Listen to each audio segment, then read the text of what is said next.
तो हेलो दोस्तों, कैसे हो आप लोग। उम्मीद करते हैं बढ़िया होंगे और अपनी पढ़ाई को बहुत ही ज़बरदस्त तरीके से कर रहे होंगे। तो आज हम लोग आपके लिए प्रश्नावली 6.2 का ज़बरदस्त वीडियो लेकर आ चुके हैं। आज हम लोग प्रश्नावली 6.2 त्रिभुज पढ़ेंगे, जहां पर हम लोग प्रश्न नंबर 1 से लेकर 6 तक पूरा का पूरा हम लोग डिस्कस करेंगे। जहां पर हम आपको बता दें कि 1 से लेकर 6 तक में कम से कम 2 क्वेश्चन आपके बोर्ड पेपर में सीधे 4 अथवा 6 नंबर का पूछता है। तो अगर आप ये वीडियो पूरा देखते हो तो आपका 4 अथवा 6 नंबर का क्वेश्चन पूरा का पूरा यहाँ पर बज सकता है। और बहुविकल्पी में भी तो क्वेश्चन आपका बजेगा ही बजेगा, क्योंकि बहुविकल्पी में भी क्वेश्चन पूछा जाता है। तो चलिए आज की वीडियो को शुरू करते हैं। और यदि आप चैनल पर नए हैं तो चैनल को सब्सक्राइब कर लीजिए, क्योंकि हम आपके लिए ऐसे ही लगातार वीडियो लेकर आते रहते हैं। और कक्षा 10वीं के विद्यार्थी हैं तो आपके लिए तो एकदम बेहतर है, क्योंकि हम आपके लिए शुरू से मैथ पढ़ा रहे हैं। अगर आपको शुरू से मैथ सीखना है, अभी तक आपने कुछ भी नहीं पढ़ा, तो आप जाकर प्लेलिस्ट में हमारे देखिए। वहाँ पर हमने पाठ 1 से लेकर पूरा का पूरा अभी तक जितना पढ़ाया हुआ है पूरा का पूरा प्लेलिस्ट में आपको वीडियो मिल जाएगी। ना केवल मैथ की बल्कि आपको साइंस की भी वीडियो मिल जाएगी, क्योंकि हम आपके लिए साइंस भी वहाँ पर पढ़ा रहे हैं। तो चलिए वीडियो को शुरू करते हैं। तो यहाँ पर देखिए क्वेश्चन नंबर पहला आपके स्क्रीन पर लगा देते हैं। देखिए क्वेश्चन नंबर पहला आपके स्क्रीन पर लग चुका है। इससे पहले हमने प्रश्नावली 6.1 आपको पढ़ाया था।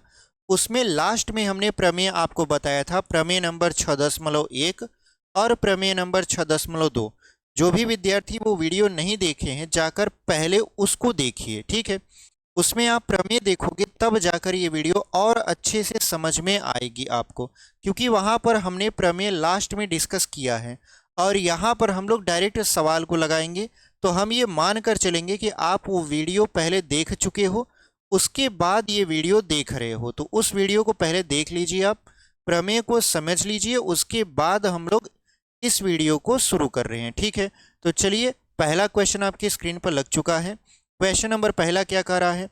कह रहा है कि आकृति 6.17 1 और 2 में DE समांतर है BC के और EC, ठीक है, DE समांतर है आपका BC के। तो पहला क्वेश्चन यही है कि पहला में EC बता दीजिए और दूसरा में AD बता दीजिए। तो चलिए हम लोग यहाँ पर आपका चित्र बनाते हैं और क्वेश्चन आपका सॉल्व करते हैं, ठीक है।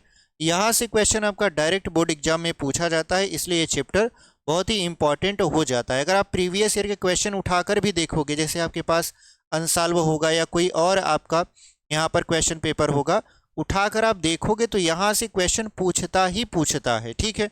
तो चलिए यहाँ पर आपका सबसे पहले चित्र बना देते हैं, फिर समझाते हैं कि क्या क्या दिया हुआ है। तो यहाँ पर देखिए चित्र पहला का चित्र यहाँ पर हम लोग बना रहे हैं। अगर आपके पास किताब है तो आप किताब के साथ हमारे साथ ये वीडियो देख सकते हो, आपको और बेहतरीन तरीके से समझ में आएगा।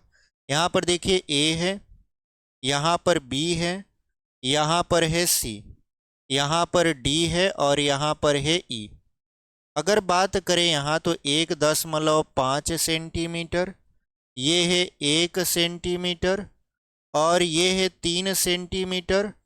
ये आपका नहीं दिया है, ये पहला आकृति है, ठीक है।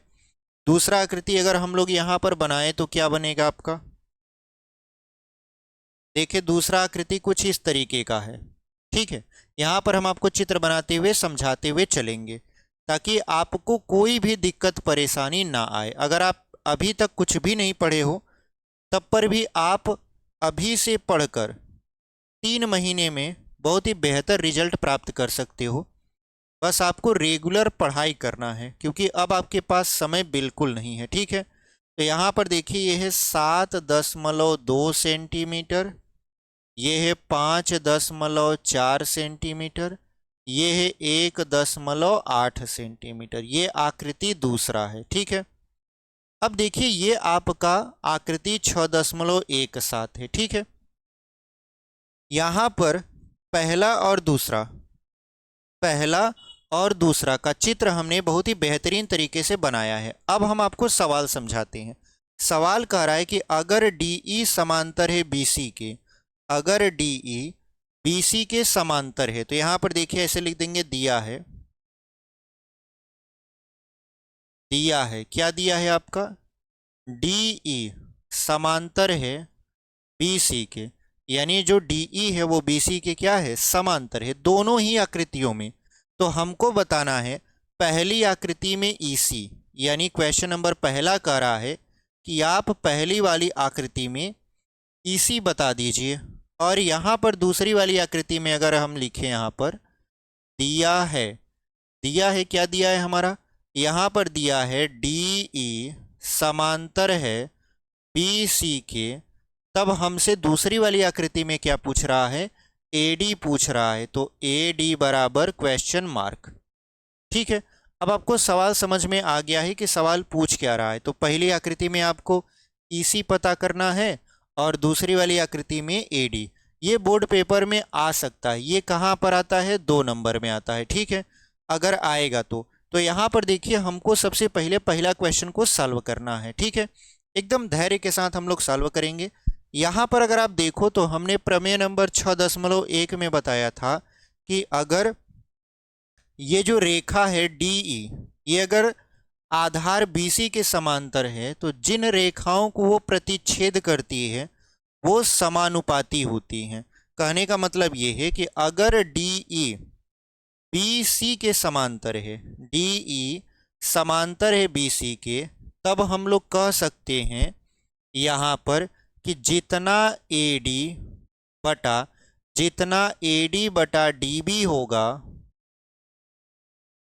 उतना ही आपका AE बटा EC होगा। ये प्रमेय हमने पिछली वीडियो में समझाया था कि ऐसा क्यों हो रहा है।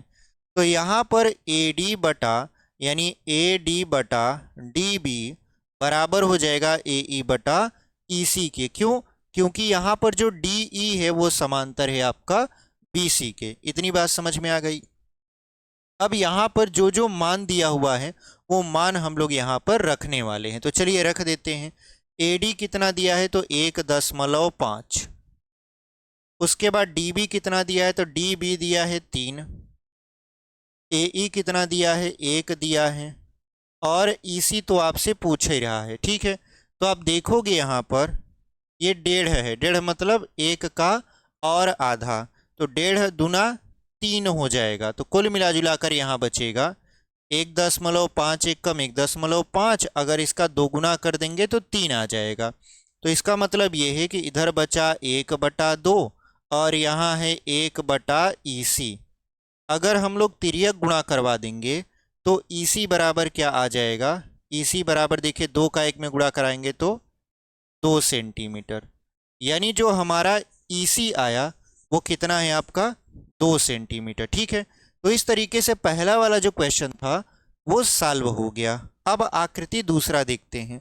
दूसरा वाले में क्या दिया है, दूसरा वाले में भी दिया है DE समांतर है BC के। जब DE समांतर है BC के तो यहाँ पर इनकी भी भुजाओं का अनुपात क्या होगा, आपस में बराबर होगा। तो बस हमको भुजा का अनुपात यहाँ पर बराबर कर देना है। तो यहाँ पे DE समांतर है BC के, तब हम लोग कह सकते हैं कि जितना AD बटा DB होगा वही आपका AE बटा EC होगा, यानी इनकी भुजाओं का अनुपात आपस में क्या होगा, बराबर होगा। इतनी बात समझ में आई। अब हमसे इसमें AD पूछ रहा है तो AD की जगह AD ही रखेंगे, तो AD रख दीजिए, इसकी जगह कुछ मत लिखिए। उसके बाद यहाँ पर देखिए DB है, तो DB कितना है 7.2, तो यहाँ पर हो जाएगा 7.2 बराबर AE। तो AE का मान कितना है, तो AE का मान है आपका 1.8। फिर बटे में अगर हम देखें तो यहाँ पर है EC, तो EC का मान कितना है 5.4। अब देखिए एक अंक पर यहाँ पर भी दशमलव है, एक अंक पर यहाँ पर भी दशमलव है, तो दशमलव से दशमलव समाप्त हो जाएगा। तो मतलब ये होगा 18 और ये होगा 54। तो आप जानते हो 18 एकम 18, 18 तिरिक 54 कितना हो गया आपका। यहाँ पर अगर हम लिखें, ऐसे लिख देते हैं, तो AD बटा 7.2 बराबर क्या हो जाएगा आपका 1/3, क्योंकि 18 एकम 18, 18 तिरिक 54 हुआ था। अब आप क्या करिए कि 7.2 का तिर्यक गुणा करवा दीजिए 1 में। तो अगर हम लोग 7.2 का तिर्यक गुणा 1 में करवा देते हैं तो ये हो जाएगा 7.2/3। तो यहाँ पर देख रहे हो आप 7.2/3 है। यहाँ तक बात समझ में आई। अब 3 से 7.2 को काट देते हैं। ये हो जाएगा 3 दूना 6 और 3 चौक 12 और यहाँ पर सेंटीमीटर। यानी जो एडी का मान आएगा वो आएगा आपका 2.4 सेंटीमीटर। तो यहाँ पर देखिए पहली आकृति में हमसे ईसी पूछ रहा था तो ईसी का मान था आपका 2 सेंटीमीटर और दूसरी वाली आकृति में एडी आपसे पूछा था और एडी का मान कितना आ गया 2.4 सेंटीमीटर। तो इस तरीके से हमने इस क्वेश्चन को बहुत ही बेहतरीन तरीके से सॉल्व कर लिया है। ठीक है, पहला क्वेश्चन आपका सॉल्व हो चुका है। चलिए इसको हम लोग कर देंगे इरेज। और अगर आप हमारे साथ लगा रहे हैं तो बहुत ही बेहतरीन है, बाद में देखकर लगा रहे हो तो आप नोट डाउन करते चलिए, क्योंकि ये ऐसे क्वेश्चन हैं जो बार बार प्रैक्टिस करने पर ही आपको आएंगे। ठीक है, तो आपको बार बार इनका प्रैक्टिस करना है। तो चलिए इसको हम लोग मिटा देते हैं और क्वेश्चन नंबर अगला आपके स्क्रीन पर लगाते हैं। ठीक है, चलिए दूसरा क्वेश्चन आपके स्क्रीन पर यहाँ पर हम लोग लगा दिए। ठीक है, दूसरा क्वेश्चन आपके स्क्रीन पर लग चुका है। हम लोग बारी बारी से क्वेश्चन को सॉल्व करेंगे।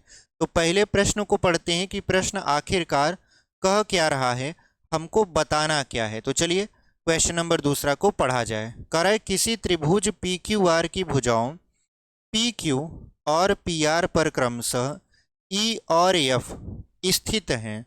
निम्नलिखित में से प्रत्येक स्थिति के लिए बताइए कि क्या EF समांतर QR है। तो हमको बताना है कि क्या EF समांतर है QR के। अगर है तो ठीक है, नहीं है तो फिर नहीं है। यही हमको क्या करना है, बताना है।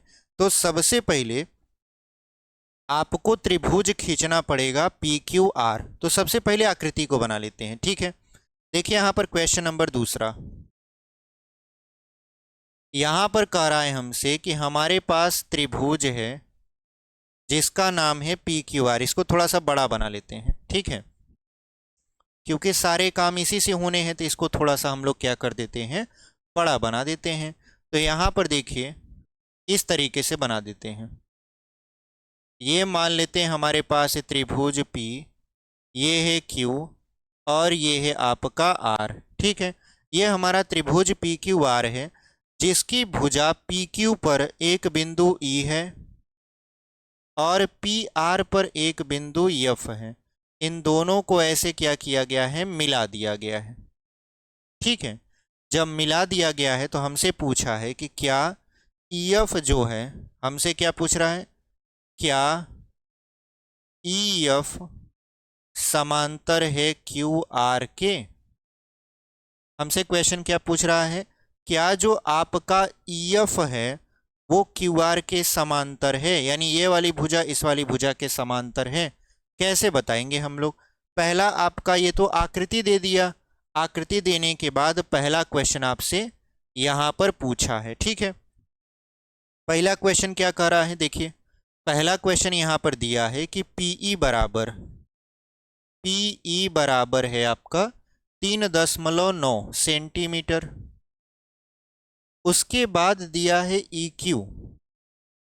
EQ बराबर कितना दिया है, तो EQ बराबर दिया है आपका 3 सेंटीमीटर। उसके बाद दिया है देखिए PF, यहाँ पर PF बराबर दिया है आपका 3.6 सेंटीमीटर।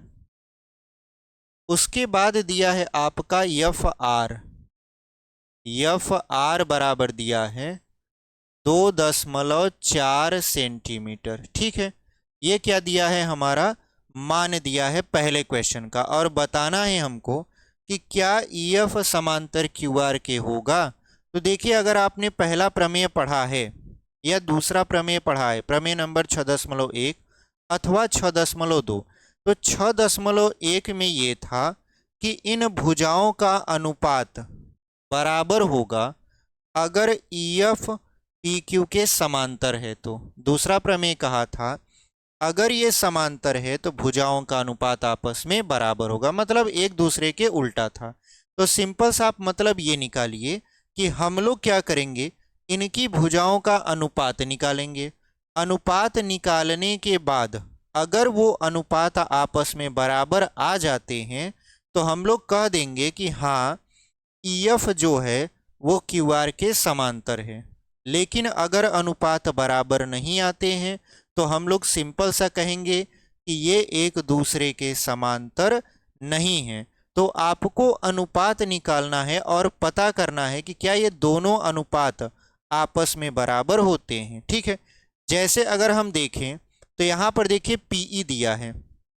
अगर हम चित्र में दर्शाएं तो PE का मान है 3.9, उसके बाद EQ का मान है 3 और PF का मान है 3.6 और FR का मान है 2.4।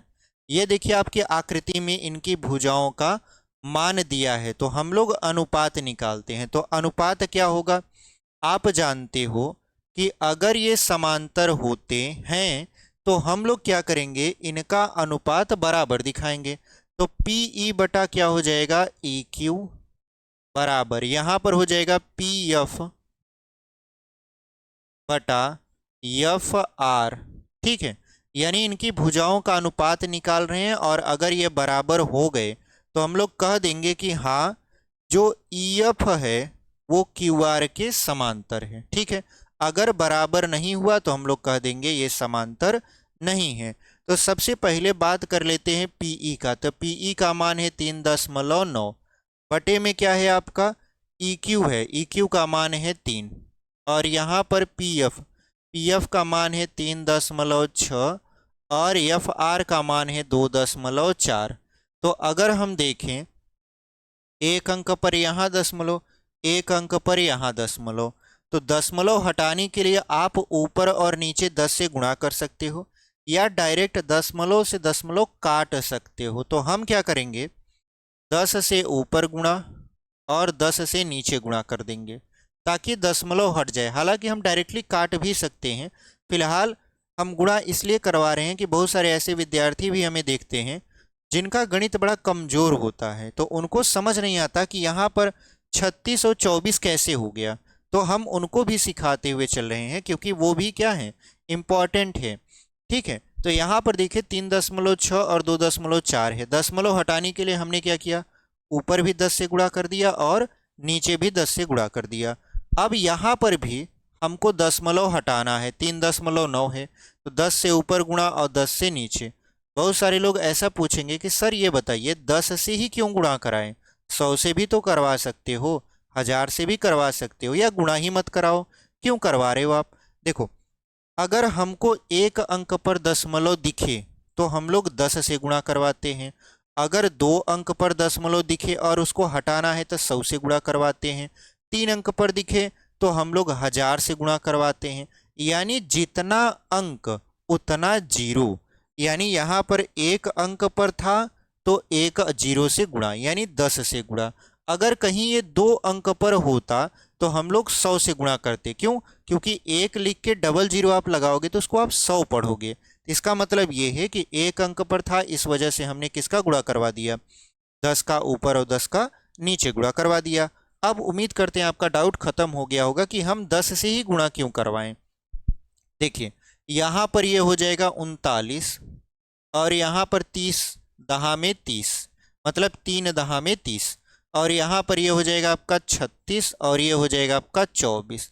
इसको 12 से काटते हैं तो 12 तिहाई 36 और 12 दूना 24। अगर हम इसको 3 से काटे तो 13 तिया 39 और 3 दहा में 30। तो ये आपका आ गया 13/10 और ये आ गया 3/2। आप बताओ क्या 13/10 3/2 के बराबर होगा, नहीं होगा। तो आप यहाँ पे लिख दोगे ऐसे, यानी 13/10 इज नॉट इक्वल टू 3/2, यानी 13/10 3/2 के बराबर नहीं है। और जब ये बराबर नहीं है इसका मतलब ये है कि आपका जो EF है वो QR के समांतर नहीं है। तो आप सिंपल सा लिख दीजिएगा, अतः EF समांतर नहीं है। ऐसे समांतर लगाकर इसको ऐसे काट दीजिएगा। क्यू आर के, यहाँ पर क्यू आर के। अगर आपको दिख नहीं रहा तो हम यहाँ पर इसको हटा देते हैं ताकि आपको दिखे, ठीक है। देखिए यहाँ पर अब आपको दिखने लगा। अतः EF समांतर नहीं है QR के। उम्मीद करते हैं आपको पहला जो सवाल है वो समझ में आया होगा कि क्यों ये समांतर नहीं है। अगर यही अनुपात बराबर होता तो ये समांतर हो जाता, ठीक है। हमको ऐसे पहला क्वेश्चन जो लगाए हैं ऐसे दूसरा भी लगाना है और तीसरा भी लगाना है। तो चलिए बिना देरी किए हम लोग इसको मिटा देंगे और अगला जो क्वेश्चन आपका दूसरा है उसको लिखेंगे, ठीक है। इसको हम लोग यहाँ पर मिटा देते हैं। चलिए दूसरा क्वेश्चन देख लेते हैं। दूसरा प्रश्न हमारा क्या कह रहा है यहाँ पर PE बराबर 4 सेंटीमीटर। तो डायरेक्ट हम इसी में दर्शा देते हैं। PE बराबर कितना दिया है, 4 सेंटीमीटर। उसके बाद दिया है आपका यहाँ पर QE बराबर 4.5। तो QE बराबर 4.5 सेंटीमीटर। उसके बाद दिया है आपका PF बराबर 8 सेंटीमीटर। तब PF ये रहा, ये है आपका 8 सेंटीमीटर। उसके बाद यहाँ पर दिया है RF बराबर कितना दिया है, 9 सेंटीमीटर। ये दिया है 9 सेंटीमीटर। तो हमसे पूछ रहा है यहाँ पर कि क्या EF समांतर होगा QR के। तो सिंपल सा हमारा मतलब है कि अनुपात निकालना है। अगर वो अनुपात बराबर आ जाता है तो हम लोग कहेंगे कि हाँ ये एक दूसरे के समांतर हैं, ठीक है।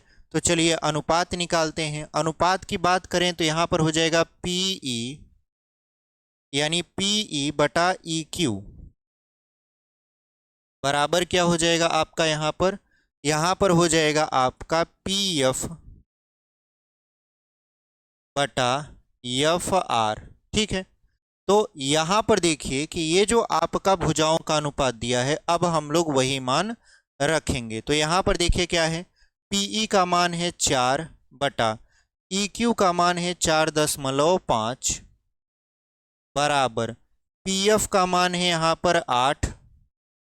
उसके बाद FR का मान कितना है, 9 है, ठीक है। तो यहाँ पर देखिए इस पक्ष में एक अंक पर दशमलव है और उसको हटाना है। तो हटाना है तो हम लोग क्या करेंगे, 10 से ऊपर गुणा और 10 से नीचे गुणा। ऊपर गुणा क्यों करवाएं, ताकि मान में कोई परिवर्तन ना आए, ठीक है। तो ये हो जाएगा आपका 40 बटा 45 बराबर 8 बटा 9। तो अगर हम इसको 5 से काटें तब 5 8 40 और 5 9 45, ठीक है। ये वाला तो पक्ष कटेगा नहीं, तो ये आ गया 8 बटा 9 बराबर 8 बटा 9। 8 बटा 9 बराबर क्या आ गया, 8 बटा 9। तो आप देख रहे हो कि इन अनुपात का जो आपका मान आया वो एक दूसरे के बराबर है। और जब ये अनुपात का मान एक दूसरे के बराबर है तो हम लोग लिख देंगे हाँ, यहाँ पे लिख देंगे हाँ EF समांतर है QR के। और यही हमारा क्या हो जाएगा, फाइनल आंसर हो जाएगा, ठीक है। यही हमारा क्या हो जाएगा, फाइनल आंसर हो जाएगा। तो उम्मीद करते हैं आपको दूसरा का दूसरा क्वेश्चन बहुत ही इजी वे में समझ में आया होगा। इसमें कुछ भी नहीं करना है, बस भुजाओं का अनुपात निकालते जाना है और जैसे ही भुजाओं का अनुपात बराबर हुआ हमको लिख देना है कि ये एक दूसरे के समांतर हैं। और अगर भुजाओं का अनुपात बराबर ना हुआ तो लिख देना है कि एक दूसरे के समांतर नहीं है, ठीक है। चलिए इसको हम लोग यहाँ पर मिटा देते हैं और अगला क्वेश्चन आपके स्क्रीन पर लगाते हैं, ठीक है। अगला क्वेश्चन देख लीजिए यहाँ पर। तो देखिए अगला प्रश्न क्या कह रहा है। अगला प्रश्न आपसे ये कह रहा है, तीसरा वाला यहाँ पे लिख भी देते हैं। तीसरा यानी क्वेश्चन नंबर दूसरा का तीसरा हम लोग यहाँ पर सॉल्व कर रहे हैं। क्या कह रहा है क्वेश्चन आपसे, कह रहा है कि PQ बराबर 1.28 सेंटीमीटर है। तो अगर हम डायरेक्ट इसमें दर्शाएं तब PQ है कहाँ पर, देखिए P यहाँ पर है, Q यहाँ पर है, यानी बड़ी भुजा का मान दिया है। PQ का मान कितना दिया है, 1.28। तो यहाँ पर 1.28 सेंटीमीटर हम लोग ऐसे दर्शा देते हैं। इसका मतलब ये है कि बड़ी भुजा का मान हमारा यहाँ पर दिया है। फिर क्या कहा है, फिर यहाँ पर कहा है पी आर, पी आर यानी इस तरफ की बड़ी भुजा का मान कितना दिया है, 2.56। तो ये हो जाएगा 2.56 सेंटीमीटर। ये बड़ी वाली भुजा का मान यहाँ पर दे रखा है। ठीक है, अब हमसे आगे कहा है कि PE बराबर है 0.18। पीई का मान 0.18 सेंटीमीटर है, PE का मान है ये। उसके बाद हमसे क्या कहा है कि PF का मान है 0.36, PF का मान है 0.36। ठीक है, तो इसके कहने का मतलब ये है कि यहाँ पर बड़ी भुजा और छोटी भुजा दिया है। जैसे अगर हम आपको इसमें दर्शाएं तो दो त्रिभुज आपको इसमें नजर आ रहा होगा। कौन कौन सा, एक ये छोटा वाला जिसका नाम है PEF और ये बड़ा वाला जिसका नाम है PQR। तो यहाँ पर छोटे वाले त्रिभुज की दोनों छोटी भुजा दिया है, फिर बड़े वाले त्रिभुज की दोनों बड़ी वाली भुजा दिया है। तो हम भी क्या करेंगे, अनुपात निकालेंगे, छोटी भुजा बटे बड़ी भुजा बराबर छोटी भुजा बटे बड़ी भुजा। ठीक है, और देखेंगे कि अगर वो अनुपात बराबर आ जाएगा तो हम कह देंगे कि जो EF है वो समांतर है किसके, PQ के, या यहाँ पर QR के समांतर है। ठीक है, PQ के नहीं। तो चलिए अनुपात निकालते हैं। तो अनुपात में क्या है कि छोटी भुजा, छोटे त्रिभुज की छोटी भुजा PE बटे बड़े त्रिभुज की बड़ी भुजा PQ, फिर बराबर छोटे त्रिभुज की छोटी भुजा जिसका नाम है PF, उसके बाद बटे बड़े त्रिभुज की बड़ी भुजा जिसका नाम है PR। तो यहाँ पर PR रख दीजिए। ठीक है, इतना करने के बाद अब इसका मान आप रख दिए। PE का मान है 0.18, 0.18, फिर बटे में PQ का मान है 1.28, तो 1.28 बराबर PF का मान है 0.36, फिर बटे PR का मान कितना है आपका, तब PR का मान है 2.56, यहाँ पर 2.56। तो अगर आप ध्यान से देखो तो दोनों तरफ दो दो अंक पर दशमलव है। तो दशमलव से दशमलव आप डायरेक्ट क्या कर सकते हो, ख़त्म कर सकते हो। इसको ऐसे लिख सकते हो 18/128 बराबर 36/256। ऐसा इस वजह से कि इस दशमलव से ये दशमलव खत्म हो जाएगा। क्यों, क्योंकि इधर भी 2 अंक पर दशमलव है, इधर भी आपका 2 अंक पर दशमलव है, इधर भी 2 अंक पर दशमलव, 2 अंक पर दशमलव कट जाएगा। तो मतलब दशमलव एक तरीके से समाप्त हो चुका है। अगर हम इसको काटें, 2 से काटते हैं तो 2 9 18, 2 6 12, 2 चौक 8, और इसको 4 से काटते हैं तो 4 9 36, 4 6 24, 4 चौक 16। तो यहाँ पर आप देखो इधर आएगा 9/64 बराबर इधर आएगा 9/64, यानी ये दोनों अनुपात आपस में बराबर हो गए। और जब ये अनुपात आपस में बराबर हो गए तो हम लोग कह सकते हैं कि हाँ, जो EF है वो समांतर है QR के। ठीक है, तो हम लोग लिखेंगे हाँ, ऐसे लिख दीजिएगा, हाँ EF समांतर है QR के, और यही आपका क्या हो जाएगा, आंसर हो जाएगा। तो इस तरीके से आप इस क्वेश्चन को भी बहुत ही बेहतरीन तरीके से सॉल्व कर लिए हैं हमारे साथ मिलकर। ठीक है, तो चलिए हम लोग इसको मिटा देते हैं और अगला क्वेश्चन आपके स्क्रीन पर लगाएंगे। ठीक है, इसको हम लोग इरेज कर देते हैं। चलिए यहाँ पर हम लोग क्या कर देते हैं, अगला क्वेश्चन देख लेते हैं। अगला क्वेश्चन के लिए हमने यहाँ पर चित्र आपको बनाकर यहाँ पर रख दिया है पहले से ही।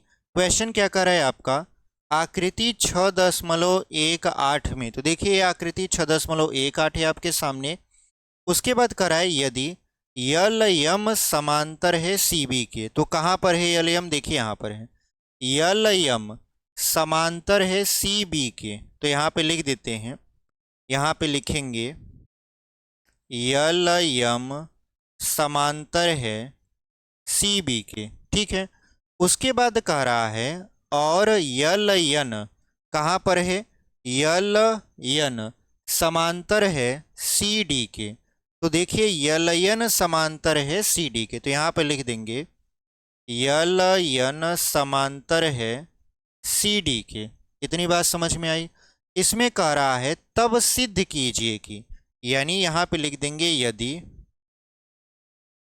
उसके बाद लिखेंगे तब सिद्ध करना है, सिद्ध करना है। क्या हमको सिद्ध करना है, तो देखिए इसमें सिद्ध करने के लिए कह रहा है कि एम, एम बटा क्या हो जाएगा आपका यहाँ पर ए बी, तो यहाँ पर हो जाएगा ए बी बराबर क्या होगा आपका ए एन, तो यहाँ पर ए एन और बटा में क्या हो जाएगा आपका यहाँ पर ए डी, तो ए डी लिख दीजिए। ये हमको क्या करना है, सिद्ध करना है, ठीक है। चलिए जब इसको सिद्ध करना है तो हम लोग इसको सिद्ध कर लेते हैं। देखिए सबसे पहले ए एम है कहाँ पर, तो यहाँ पर देखिए ए एम यहाँ पर है, ए एम, उसके बाद बटा ए बी यानी छोटी भुजा बटे बड़ी भुजा, इधर है ए एन मतलब छोटी भुजा, ए डी मतलब बड़ी भुजा। हमको इसी को क्या करना है, सिद्ध करना है, ठीक है। तो सबसे पहले हमारे पास देखिए इसमें दो त्रिभुज बनेंगे अलग अलग, कौन कौन सा, देखिए अगर हम देखें, अच्छा त्रिभुज मत भी बनाइए तब पर भी हमारा काम हो जाएगा, प्रमेय नंबर 6.1 और 6.2 से। देखिए पहला जो है आपका पहला हमसे कहा था कि जो यलयम है वो समांतर है सी बी के, यलयम किसके समांतर है, सी बी के।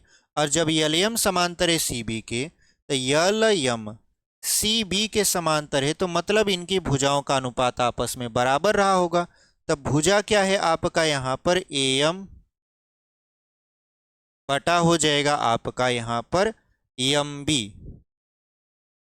एम बी बराबर क्या होगा, यहाँ पर अगर हम देखें तो यल यम का मतलब ए एल हो जाएगा, यहाँ पर ए एल बटा क्या हो जाएगा, यल सी हो जाएगा, क्या हो जाएगा यहाँ पर यल सी हो जाएगा, ठीक है। अब हम लोग क्या करेंगे, अब हम लोग यहाँ पर इसको एज इट इज छोड़ देंगे, ठीक है। यहाँ पर हम लोग इसको समीकरण नंबर 1 मानकर छोड़ देते हैं। अब दूसरा वाला पढ़ते हैं। दूसरा वाला हमसे क्या कहा था, दूसरा वाला हमसे कहा था यहाँ पर कि यल यन जो है वो समांतर है सी डी के, तो यल यन समांतर है सी डी के। तो जब यल यन समांतर है सी डी के तो इसका क्या मतलब हुआ, इसका मतलब ये हुआ कि आपका भुजा जितना ए एन होगा यानी ए एन बटा क्या हो जाएगा एन डी, ये प्रमेय से हम लगा रहे हैं, ठीक है। इसमें हम कुछ भी अपना दिमाग नहीं लगा रहे, जो प्रमेय कहा था बस उसी प्रमेय पर बैठाते हुए चले जा रहे हैं, ठीक है। अब यहाँ पर ए एल बटा क्या हो जाएगा यल सी, इसको मान लीजिए समीकरण नंबर 2। अगर आप दोनों समीकरण को देखो तो समीकरण नंबर 1 और समीकरण नंबर 2 का ये जो दाहिना साइड है वो आपस में बराबर है, और जब भी दो समीकरण का एक साइड बराबर होता है तो इसका दूसरा साइड भी अपने आप बराबर हो जाता है। मतलब समीकरण 1 व 2 में अगर इसका दाहिना पक्ष बराबर है तो इसका बायां भी पक्ष आपस में क्या हो जाएगा, बराबर हो जाएगा। तो बस हमको यही लिखना है, समीकरण 1 व 2 से, समीकरण 1 व 2 से, ठीक है। अब हम लोग क्या करेंगे कि इसका दाहिना वाला पक्ष छोड़ देंगे, क्योंकि ये आपस में बराबर है, तो इसका बायां वाला पक्ष आपस में क्या होगा, बराबर होगा, तो उसको लिख देते हैं। तो ये हो जाएगा ए एम बटा एम बी बराबर हो जाएगा ए एन बटा एन डी, ठीक है। अब आप कहोगे कि सर हमको जो सिद्ध करना था वो सिद्ध करना था ए एम बटा ए बी बराबर ए एन बटा ए डी। यहाँ पर जो आप लेकर आए हो उसमें ए एम तो है लेकिन बटा में ए बी नहीं है, उसके बाद ए एन तो है लेकिन बटा में ए डी नहीं है। तो हम लोग क्या करेंगे, हम लोग यहाँ पर दोनों पक्षों को पहले उलट देंगे। उलटने का मतलब होता है व्युत्क्रम, ठीक है। दोनों पक्षों को क्या करेंगे, उलट देंगे। तो उलट दीजिए, यहां पे लिख दीजिए दोनों पक्षों का व्युत्क्रम करने पर, यानी इन दोनों पक्षों को हम लोग क्या करेंगे, उलट देंगे। उलटेंगे तो ये हो जाएगा यम बी बटा ए एम बराबर यन डी बटा ए एन। इन दोनों पक्षों को हमने क्या किया, उलट दिया। अब दोनों पक्षों में एक जोड़ दीजिए। क्या जोड़ दीजिए, एक। लिखेंगे दोनों पक्षों में एक जोड़ने पर, ठीक है। दोनों पक्षों में एक जोड़ने पर तो हम लोग एक जोड़ेंगे, ये हो जाएगा यम बी बटा ए एम फिर प्लस एक, और इधर भी यन डी बटा ए एन और प्लस एक। एक इसलिए जोड़ रहे हैं ताकि जो हमको प्राप्त करना है वो हमको मिल जाए। दोनों पक्षों में इसलिए जोड़ रहे हैं ताकि मान में कोई परिवर्तन ना हो और हमारा काम भी हो जाए। देखिए ए एम का एक में गुणा कराएंगे तो ऊपर तो एम भी है, प्लस हो जाएगा ए एम बटे में ए एम, ठीक है। इधर भी आपका एन डी ए एन का एक में गुणा होगा तो ए एन बटा ए एन हो जाएगा। अब आप यहाँ पर थोड़ा सा ध्यान दीजिए, M B plus A M, तो यहाँ पर देखिए एम बी और ए एम, अगर इन दोनों भुजाओं को जोड़ दें, यानी एम बी को जोड़ दें और ए एम को जोड़ दें, तो पूरा का पूरा ये बड़ी भुजा के बराबर हो जाएगा। मतलब ये हो जाएगा आपका ए बी के। क्यों, ए बी देखिए दो भागों में बटा हुआ है, एक है आपका ए एम और दूसरा है एम बी। तो यहाँ पर देखिए A M plus M B है, तो इसको संयुक्त रूप से अगर हम लिखें तो ए बी लिख सकते हैं। तो यहाँ पे लिख दीजिए ए बी बटा ए एम। ऐसे ही यहाँ पर देखिए एन डी है, तो एन डी और ए एन, तो एन डी और ए एन मिलाकर क्या हो जाएगा, ए डी हो जाएगा। तो ए डी लिख दीजिए, तो यहाँ पर ये हो जाएगा ए डी बटा ए एन। इतना करने के बाद आप फिर से क्या कर दीजिए, इसको उलट दीजिए, ठीक है। तो अगर हम यहाँ लगाएं इसको, यहाँ पर जगह है तो यहाँ पर फिर से लिखेंगे दोनों पक्षों का पुनः व्युत्क्रम। व्युत्क्रम का मतलब होता है उल्टा। व्युत्क्रम करने पर, यानी दोनों पक्षों को हम लोग फिर से उलट दे रहे हैं, और जैसे ही उल्टेंगे ये जो आपका ए बी बटा ए एम था ये हो जाएगा ए एम बटा ए बी, और यहाँ पर वो हो जाएगा आपका ए एन बटा ए डी। और यही देखिए हमको सिद्ध करना था, ए एम बटा ए बी बराबर ए एन बटा ए डी। यहाँ आ गया ए एम बटा ए बी बराबर ए एन बटा ए डी। तो इस तरीके से आप अपने क्वेश्चन को लगा सकते हो, ठीक है। ये हमारा उत्तर हो चुका है। ये आपका बोर्ड पेपर के पॉइंट ऑफ व्यू से बहुत ही इंपॉर्टेंट क्वेश्चन हो जाता है, क्योंकि अक्सर बोर्ड पेपर में ये प्रश्न पूछा गया है। अगर आप प्रीवियस ईयर का क्वेश्चन उठा के देखोगे तो क्वेश्चन नंबर ये जो तीसरा है ये पूछा गया है, ठीक है। तो आप इसको इम्पॉर्टेंट वाली लिस्ट में लिख लीजिएगा, क्योंकि हो सकता है कि इस साल भी ये क्वेश्चन पूछा जाए। तो चलिए, उम्मीद करते हैं आपको ये चीज़ें समझ में आई होंगी। बहुत ही सरल भाषा में एकदम एक भी पॉइंट बिना छोड़े हमने इस क्वेश्चन को लगाया है, ठीक है। तो चलिए इसको हम लोग क्या करते हैं, यहाँ पर इरेज कर देते हैं। अगला जो प्रश्न है वो आपके स्क्रीन पर लगाएंगे, ठीक है। चलिए अगला क्वेश्चन आपके स्क्रीन पर यहाँ पर लगा दिए हैं। अगला जो हमारा प्रश्न है वो क्या कर रहा है हमसे, ठीक है। अगला जो हमारा प्रश्न है वो यहाँ पर हमसे कह रहा है कि आकृति 6.19 में, ये रही आपकी आकृति, आकृति 6.19, इसमें क्वेश्चन पूछा जा रहा है हमसे कि DE जो है आपका DE यहाँ पर है, देखिए DE समांतर है AC के, तो DE समांतर है AC के। उसके बाद फिर से क्वेश्चन कहा है कि DF डी एफ समांतर है ए ई के, तो यहाँ पे लिख दीजिएगा डी एफ समांतर है ए ई के। ठीक है, तो सिद्ध कीजिए, यानी यहाँ पर इसको ऐसे लिख देंगे यदि, मतलब यदि ये समांतर हैं तो सिद्ध करना है। यहाँ पे लिख देंगे सिद्ध करना है, सिद्ध करना है। आपको क्या सिद्ध करना है, तो लिखा है यहाँ पर बी एफ, यहाँ पे लिख देते हैं बी एफ बटा यहाँ पर एफ ई, तो एफ ई लिख दीजिए, बराबर हो जाएगा आपका किसके, बी ई, तो बी ई लिख दीजिए, बटा यहाँ पर लिखा है ई सी, ई सी। तो ये सारी चीज़ें हैं कहाँ पर, जिसको सिद्ध करना है उसको चित्र में देख लेते हैं। देखिए बी एफ यहाँ पर है, बी एफ बटा एफ ई, यानी ये वाली भुजा बी एफ बटा एफ ई बराबर होगा बी ई बटा ई सी, यानी यहाँ पर भी हमारी दो भुजाएं हैं और ये आपस में बराबर होंगी, ऐसा आपको सिद्ध करना है, यानी इनका अनुपात आपस में बराबर होगा। तो चलिए इसको बिना देरी के हम लोग सिद्ध कर लेते हैं। तो सबसे पहले पहला कंडीशन क्या दिया है कि यदि DE समांतर है AC के, देखिए यदि DE समांतर है AC के तब क्या होगा, तब इनकी भुजाओं का अनुपात बराबर होगा।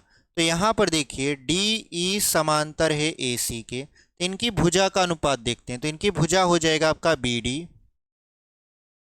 बटा DA बराबर, यहाँ पर हो जाएगा B आपका, देखिए यहाँ पे DE है तो BE, यहाँ पे लिखेंगे BE बटा EC, तो यहाँ पे लिख दीजिएगा EC, यानी भुजाओं का अनुपात आपस में क्या हो गया, बराबर। कैसे, देखिए BD बटा DA बराबर क्या हो जाएगा, भुजा यहाँ पर BE बटा EC, क्यों, क्योंकि जो DE है वो समांतर है आपका AC के। दूसरा इसी में सवाल कहा है, दूसरा क्या है, इसको इक्वेशन नंबर 1 मान लेंगे, समीकरण नंबर 1। दूसरा क्या है आपका कंडीशन, दूसरा है कि यदि DF, यहाँ पे लिख देंगे यदि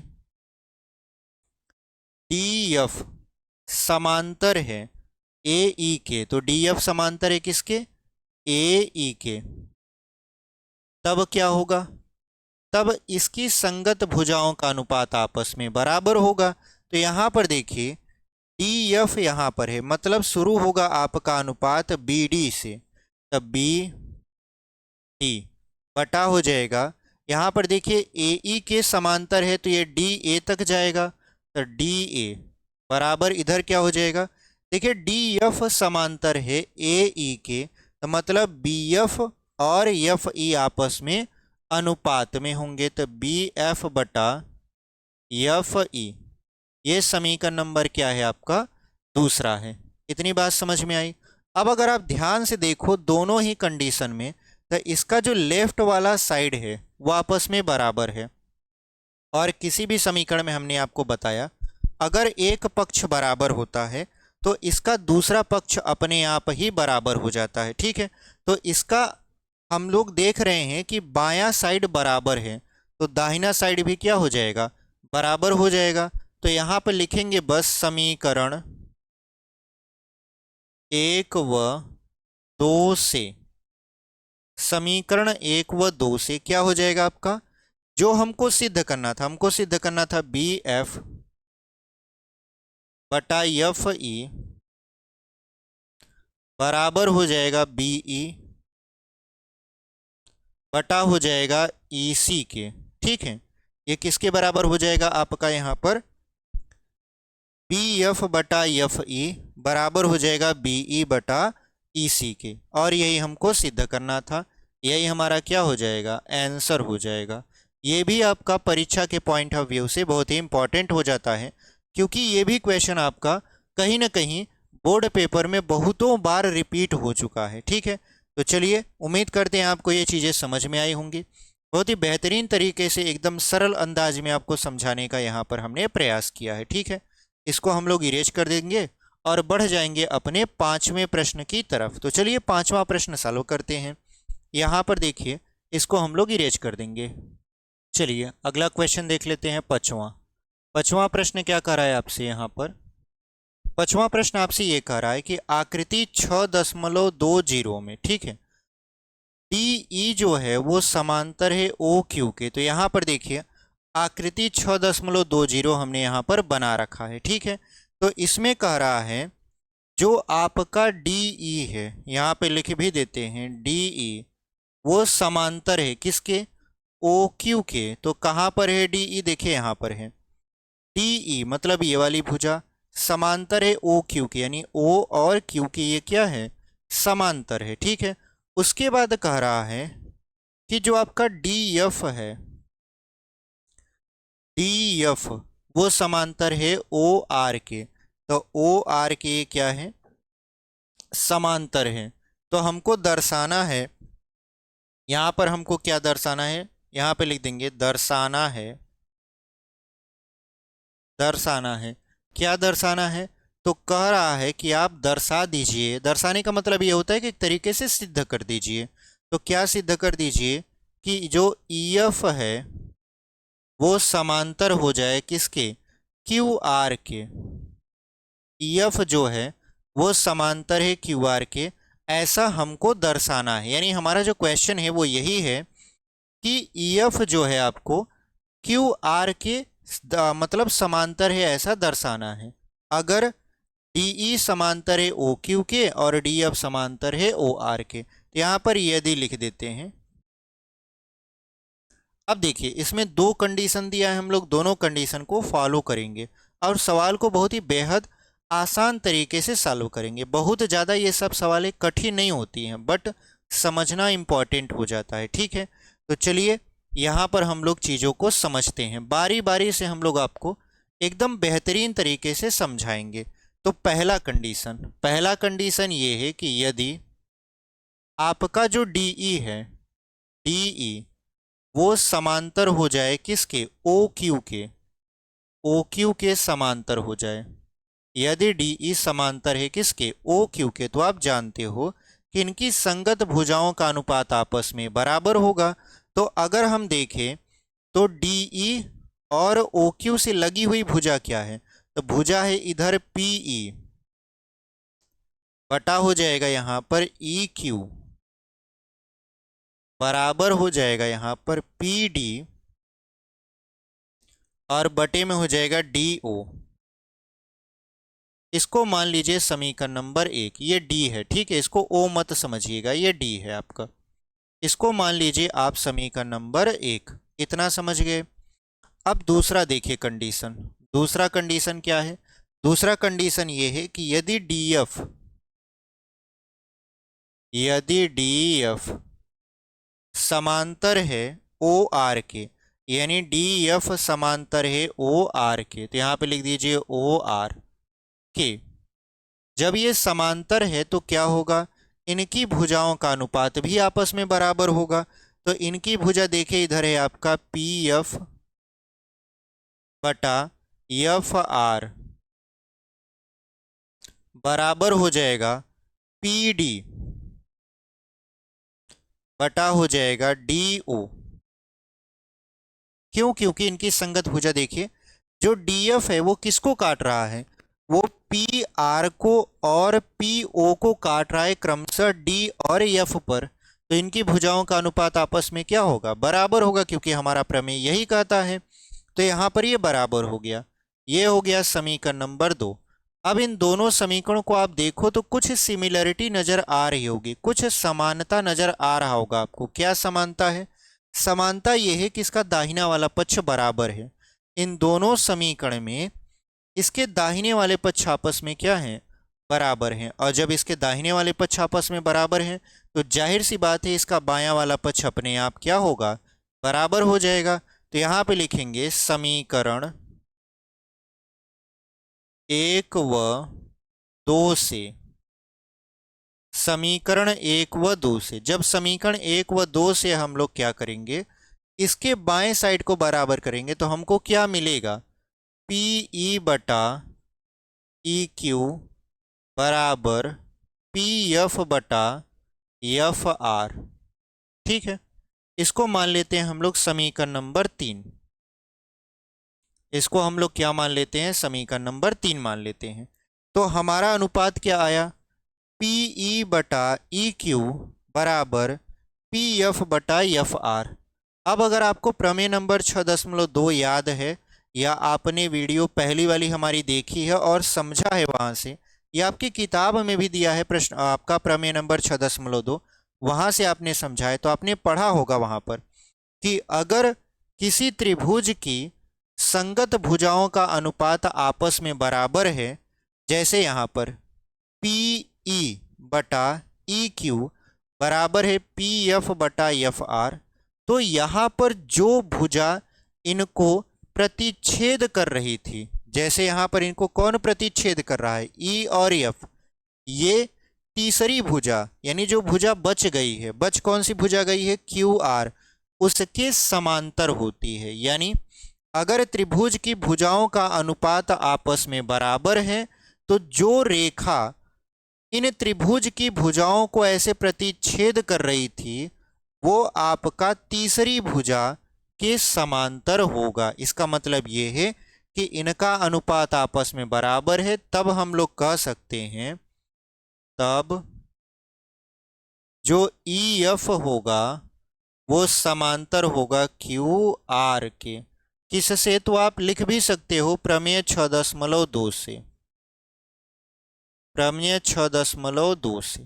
ठीक है, आप लिख भी सकते हो। अगर मान लेते हैं आपने पेपर में ये नहीं भी लिखा तब पर भी आपका काम चल जाएगा, क्योंकि यहाँ पर आपने बहुत सारा डिटेल यहाँ पर पहले से ही दे रखा है। ठीक है, तो उम्मीद करते हैं आपको ये समझ में आया होगा। इस तरीके के क्वेश्चन भी आपके बोर्ड पेपर में आ सकते हैं, यानी जितनी भी आकृति वाले क्वेश्चन हैं ये इंपॉर्टेंट ही हैं। इसी वजह से ये वीडियो आपके लिए बहुत ज़्यादा इंपॉर्टेंट हो जाती है, क्योंकि प्रश्नावली 6.2 में अगर हम लोग देखें तो 1 से लेकर 6 तक के जो प्रश्न हैं वो बहुत ही ज़्यादा पूछे जाते हैं। ठीक है, हालांकि जब हम लोग इसका अगला जो वीडियो लेकर आएंगे उसमें जो क्वेश्चन रहेंगे उसमें जो जो इम्पोर्टेंट रहेगा उसको भी हम लोग चिन्हित करवा देंगे। ठीक है, चलिए इसको हम लोग क्या करते हैं, मिटा देते हैं। उम्मीद करते हैं आपको समझ में आया होगा। ये हमारा सिद्ध हो चुका है कि हाँ ई एफ समांतर है क्यू आर के, क्यों, क्योंकि इनकी भुजाओं का अनुपात आपस में बराबर आ गया है। ठीक है, चलिए इसको मिटा देते हैं और अगला क्वेश्चन आपके स्क्रीन पर लगाएंगे।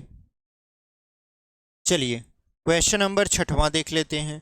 6वां हमारा प्रश्न क्या कर रहा है कि आकृति 6.21 में, तो आकृति 6.21 हमने यहाँ पर बना दिया है। ठीक है, कह रहा है कि क्रमशः ओ पी, यहाँ पर देखिए ओ पी फिर ओ क्यू और ओ आर पर स्थित बिंदु ए बी और सी, ए बी और सी इस प्रकार हैं कि जो आपका ए बी है, जो आपका ए बी है वो समांतर है पी क्यू के। आपका जो ए बी है वो किसके समांतर है, पी क्यू के समांतर है। उसके बाद जो आपका ए सी है वो समांतर है पी आर के। वह किसके समांतर है, पी आर के समांतर है। उसके बाद जो आपका बी सी है वो समांतर है क्यू आर के। ठीक है, तो यहाँ पर कह रहा है कि अगर हम देखें तो हमारे पास O P, O Q, O R पर 3 बिंदु स्थित हैं। कौन कौन सा, ए है, बी है और सी है। और ये इस तरीके से स्थित हैं कि जो आपका ए बी है वो पी क्यू के समांतर है, जो ए सी है वो पी आर के समांतर है, जो बी सी है वो क्यू आर के समांतर है। ठीक है, तो हमसे क्या पूछा जा रहा है, तो हमसे पूछा ये जा रहा है कि दर्शाना है आपको, यानी दर्शाना है। क्या दर्शाना है, दर्शाना है से मतलब हमने आपको बताया एक तरीके से सिद्ध करना है, मतलब दोनों पक्ष बराबर बता देना है। तो यहाँ पर देखिए दर्शाना है कि जो बी सी है वो आपका क्यू आर के समांतर है। ठीक है, बी सी जो है आपका, अच्छा यही हमको दर्शाना है। ठीक है, ये जो बी सी समांतर क्यू आर के है यही दर्शाना है, जबकि ये दिया हुआ है तो यहाँ पर यदि लिख देंगे, यदि यानी ये आपका दिया हुआ है और ये हमको बताना है कि हाँ ये भी एक दूसरे के क्या हैं, समांतर हैं। तो चलिए बारी बारी से चीज़ों को सॉल्व करते हैं। तो पहला कंडीशन क्या है, ए बी समांतर है पी क्यू के। तो यहाँ पर पहला कंडीशन लिखिए, ए बी समांतर है पी क्यू के। तो ए बी जब पी क्यू के समांतर है तो इनकी भुजाओं का अनुपात आपस में बराबर होगा। तो देखिए ए बी और पी क्यू समांतर है तो इनकी भुजा कौन सा होगा, भुजा देखिए यहाँ पर हो जाएगा ओ ए बटा ए पी बराबर इधर हो जाएगा ओ बी बटा हो जाएगा बी क्यू। इसको मान लीजिए समीकरण नंबर 1। ठीक है, फिर दूसरा कंडीशन हमसे क्या कहा है, दूसरा कंडीशन देख लीजिए। दूसरा कंडीशन हमसे कहा है कि जो AC है आपका AC वो समांतर है PR के। तो यहाँ पर लिखेंगे AC समांतर है PR के, और जब ये समांतर है तब पर भी इनकी भुजाओं का अनुपात आपस में क्या होगा, बराबर ही होगा। तो इसका मतलब ये है कि जितना आपका यहाँ पर देखिए AC और PR में भी आपका यही भुजा पड़ेगा, OA बटा AP बराबर हो जाएगा OC बटा CR। इसको मान लीजिए समीकरण नंबर 2। और अगर आप समीकरण 1 व 2 को देखेंगे तो आप देखोगे कि ये जो इसका बायां वाला जो पक्ष है वो आपस में क्या है, बराबर है। यानी OA बटा AP OA बटा AP, तो ये बायां वाला पक्ष आपस में क्या है, बराबर है। तो इसका दाहिना वाला भी पक्ष आपस में क्या हो जाएगा, बराबर हो जाएगा। तो यहाँ पे लिख दीजिए समीकरण 1 व 2 से, समीकरण 1 व 2 से क्या होगा, आप लिख दीजिए OB बटा BQ बराबर हो जाएगा आपका किसके, OC बटा CR के। और इसको मान लीजिए समीकरण नंबर 3। ये हमारा समीकरण नंबर 3 हो गया। तो आप देखो कि OB बटा BQ बराबर है OC बटा CR के। यानी इस वाले त्रिभुज में, त्रिभुज QOR में इनकी भुजाओं का अनुपात आपस में क्या है, बराबर है। और आप जानते हो कि किसी भी त्रिभुज में अगर उसकी भुजाओं का अनुपात आपस में बराबर है तो जो रेखा उनको ऐसे काट रही है वो आधार के समांतर होती है, यानी तीसरी भुजा के समांतर होती है। ये प्रमेय नंबर 6.2 कहता है। तो यहाँ पर देखिए BC जो है वो आपको ऐसे विभाजित करते हुए नजर आ रहा है। इसका मतलब ये है कि जो BC है वो QR के समांतर हो जाएगा। तो यहाँ पे लिख दीजिएगा अतः BC समांतर है QR के। BC समांतर है किसके, QR के। कौन से प्रमेय से, आप लिख दीजिएगा प्रमेय 6.2 से। नहीं भी लिखोगे तब पर भी कोई दिक्कत नहीं, एग्जामिनर समझ जाएगा कि हाँ जब लड़का यहाँ तक किया है तो मतलब सही है आगे। ठीक है, तो चलिए उम्मीद करते हैं आपको ये सवाल बहुत ही बेहतरीन तरीके से समझ में आया होगा। तो हम इस वीडियो में प्रश्नावली 6.2 का 1 से लेकर क्वेश्चन नंबर 6 तक पूरा का पूरा आपको सॉल्व करवा दिए हैं। वीडियो को हम लोग यहीं पर क्या करेंगे, समाप्त करेंगे।